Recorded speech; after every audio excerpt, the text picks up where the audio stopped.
Hi, this is Michael Ware with MusicWarePress.com. I'm a composer, music producer, and church musician, and today I'll be reviewing the Yamaha CP88 stage piano. And as I get started, I want you to know, in the interest of full disclosure, that this instrument is on loan from a local music store. When I'm done with this review, I pack it up and it goes back to them. No one is paying for this review. The opinions that are expressed are my own, and no one is reviewing the contents of this video before it's posted. Let's get started with some specs. This CP88 has 88 wooden graded hammer action keys.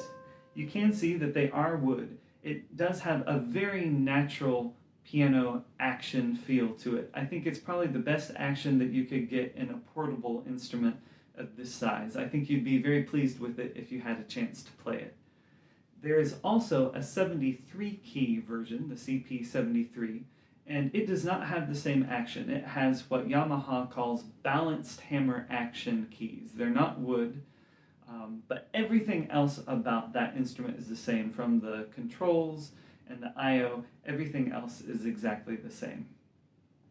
As of May 2019, the CP88 is going for around $2,500 on Amazon or other online retailers. So it's a professional instrument with a price that reflects that. And the CP73 is going for around $2,000. It'll be interesting to see what happens with the prices as time goes on. This instrument has 128 note polyphony, which by today's standards might seem a little low, but this instrument is really meant for using live and playing live. You'll hear me say that a lot. You're not going to be doing recording internally on this instrument, so I think 128 note polyphony is probably just fine. It also has 57 voices, which also may seem a little bit low compared to other instruments. It has the voices that Yamaha thinks will be most useful for a live playing situation. So it has piano, electric piano, and a few other options. Let's look at some of the control surface that we have here. On the left, there are pitch bend and modulation levers. I'm not sure why they went with levers instead of wheels, but they work well. Master volume. There is a small display that is 128 by 64 dots, so very small display. Has a live set area where you can save your presets and your tweaks and everything that you do to these instrument sounds, where you can save them for a really quick recall for playing live. And then after that we get into the 3 voice categories. And this is really how this instrument is different from many other Yamaha instruments, and that instead of going through menus on the screen to make edits, everything is very tactile and hands-on with the knobs, levers, and switches. It has a very different user interface, but I wouldn't let that intimidate you. It's very easy to use and get used to. There's the piano section that has acoustic pianos and a few other options there. There's e-pianos, electric pianos, and there's some other things like harpsichord and clavinets, those sort of voices in there. And then there's the sub section, which is everything else: pads, strings, chromatic percussion, a few other sorts of things. To activate any one of these sections, you just flip this little switch right here. So this is the piano section.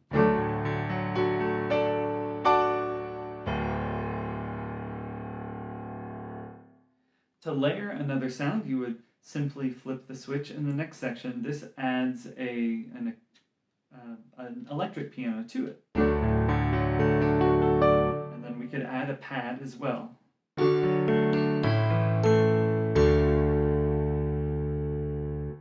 For some reason that was on a glockenspiel, a chromatic percussion. I really meant to have that on a mellow pad.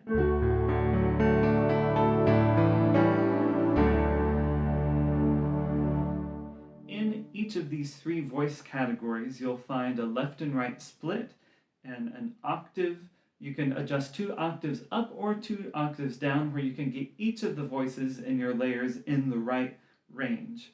So that's very useful. There's some effects on each one, We'll talk more about that in a minute.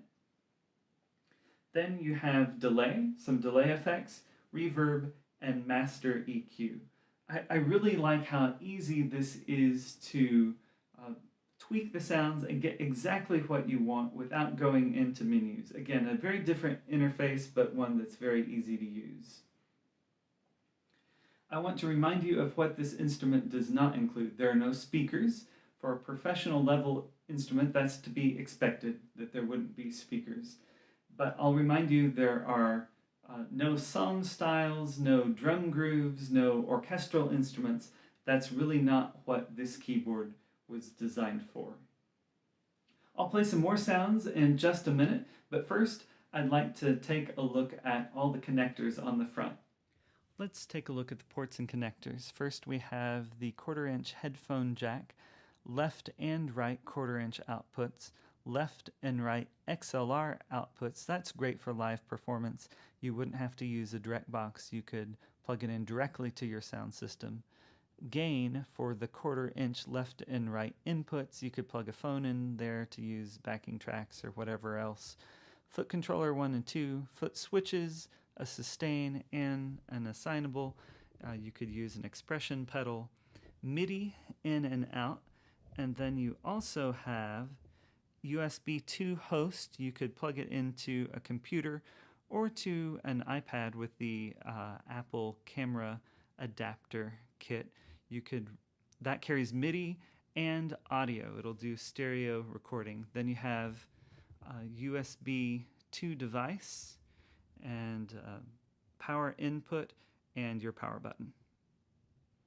Now let's hear some sounds from each category. This first one is the CFX Concert Grand Piano. It's Yamaha's flagship acoustic piano. How about a little bit of Mozart?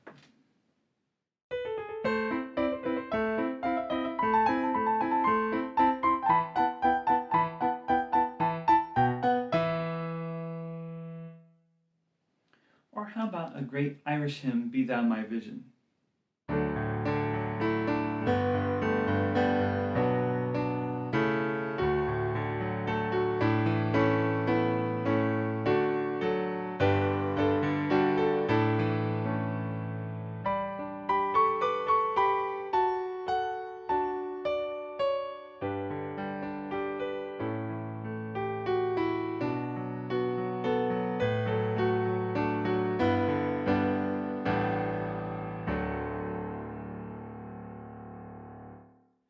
There is also a Bösendorfer Imperial Grand sample.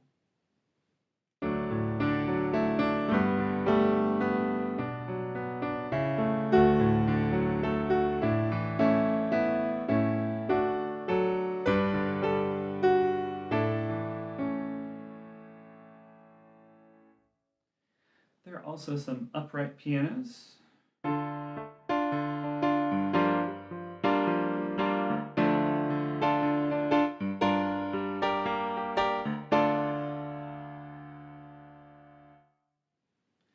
Let's go on to the electric piano.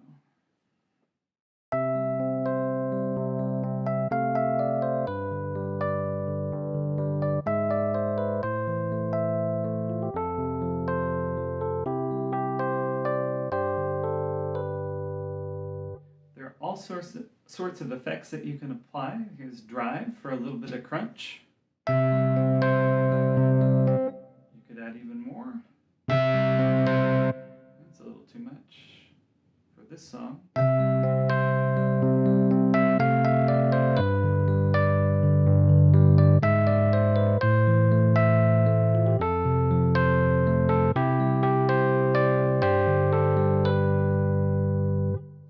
This knob is a subcategory for each of the voice categories. I'm going to find a different one. Within the subcategories, you use this button to find your different instruments.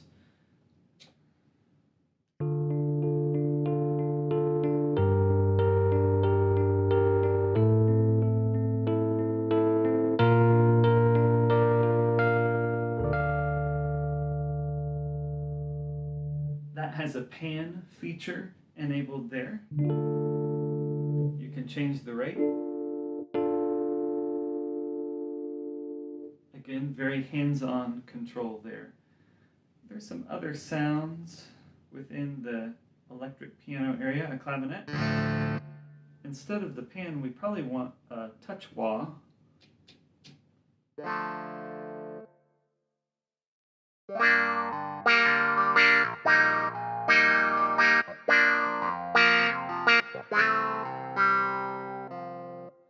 Some fun sounds there. There's also a harpsichord. I don't know why it's with electric pianos, but it is. I don't want the drive on.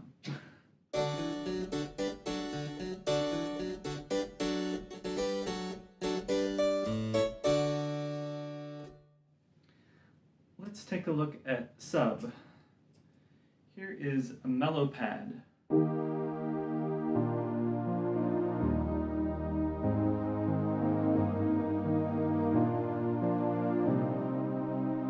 This might be the kind of instrument that you want to combine with an acoustic piano, so I will turn that section on and we will have those instruments combined.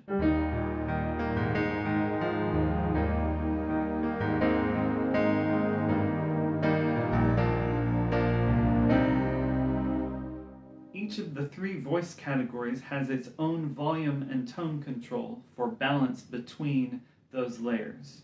So say I wanted a little less pad here and more presence of the piano, we could do that.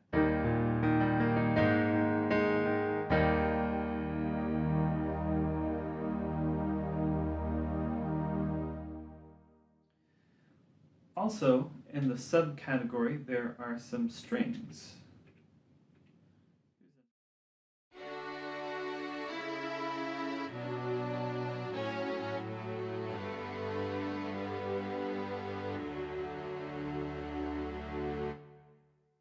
That might be something we want a little bit more reverb with. The reverb is on. Yeah, I like that. There are also some organ sounds. Now with this, we might want a rotary, like a Leslie speaker sort of thing.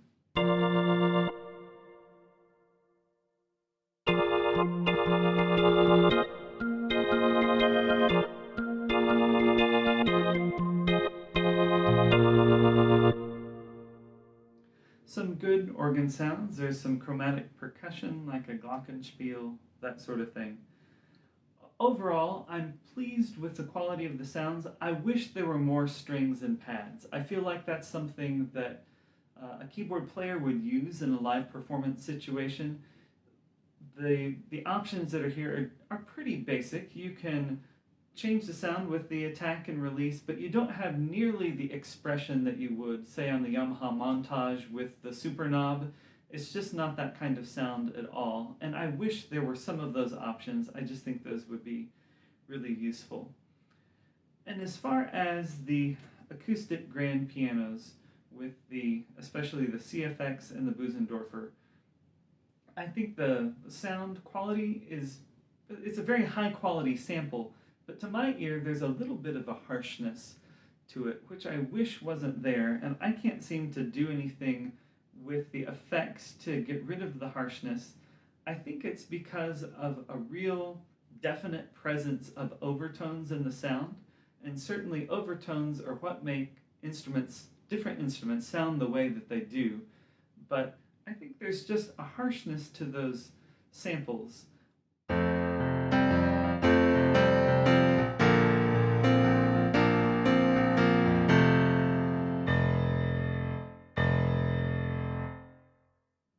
I couldn't seem to warm up that sound with any of the effects settings on here. I think if you're playing live with your band, I don't think you're going to notice any of that, but if you're trying to record a very natural piano sound for, say, a solo piano piece, I don't think this is probably the right instrument for you, unfortunately. I wish it was, but that's so much of what I do in my writing and on my channel that this sound just didn't quite work for me. To give you a little bit further of an illustration of what I'm talking about, I'm going to play just a sample from a piece I wrote called The King and the Dragon. And first you'll hear it played on the CFX sound on this instrument, and then you'll hear the same thing played on a Yamaha DGX 660 on the default piano sample on that instrument. I think you'll hear a real difference in the sound. I'd like to know what you think in the comments.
Please let me know what you thought in the comments. Which do you like better for a natural piano sound? Neither one had any effects other than a little bit of reverb. Another great feature is the USB stereo recording that you can do with this instrument. On many Yamaha keyboards you could do audio recording to a flash drive, but in this one you can hook it up directly to an iOS device or to a computer and record stereo audio. I think that's a great thing. In some ways, I wish they had done 3 channels of stereo where the 3 different voice areas could be recorded separately. They didn't do that, but still, I think that's a great use in doing audio recording. I think that's a good feature. Also, I love the customization with this instrument and what you can do very quickly with all the hands-on controls. And Yamaha has developed a website and app which it calls Sound Mondo. Kind of a funny name, but it allows you to share your sounds and your tweaks and layers and splits and everything that you do on here with the world. And you can download and use other people's sounds. I'm not completely clear if you can add new sounds to the instrument or if it's just sharing your adjustments of the sounds that are already present. But it's a pretty cool feature nonetheless. I will let you know, I got it to work great on the iPad, but it's supposed to work in a Chrome browser on both Mac and Windows. I could not get that to work. It recognized that the keyboard was connected, I gave it all the right permissions, but for some reason it would not load sounds. So I just wanted to let you know that as well. In conclusion, I think we have to talk about use cases for this instrument. As I've said many times, I think this instrument is best for live performance. That's what it's designed for. That's what its control interface works the best for. And I think if you're gigging with your band, I think it's a great option. If you're using it in a modern worship context, I think that could be a good option as well. I would think it would play very nice with others when it comes to using it with Mainstage or with Omnisphere. You could use it as a controller for that and then use your piano and keyboard sounds from this instrument itself. As far as using it in blended worship, you may miss some of the orchestral instrument sounds that you might want to use there. Maybe some of the better organ sounds. So it's something worth considering.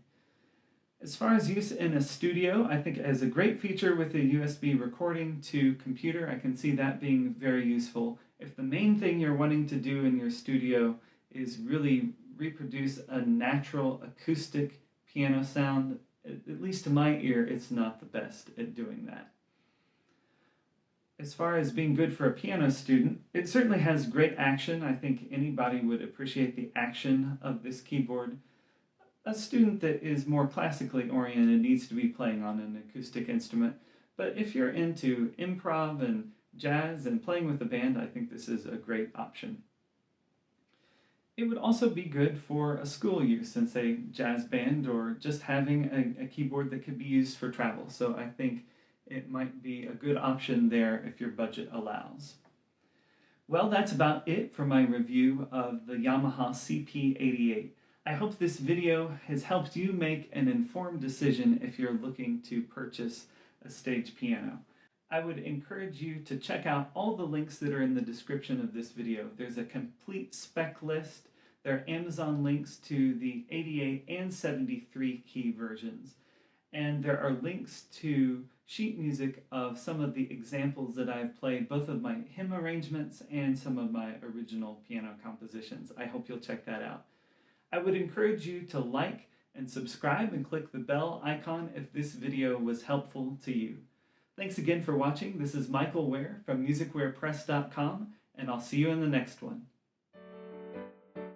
Musicware Press Gear Review is a production of musicwarepress.com, the music of Michael Ware. There you will find sacred piano, choral, orchestral, and other instrumental music available for immediate download. I hope that these arrangements are a resource that can enhance your worship services. Please like and subscribe, and thanks again for watching.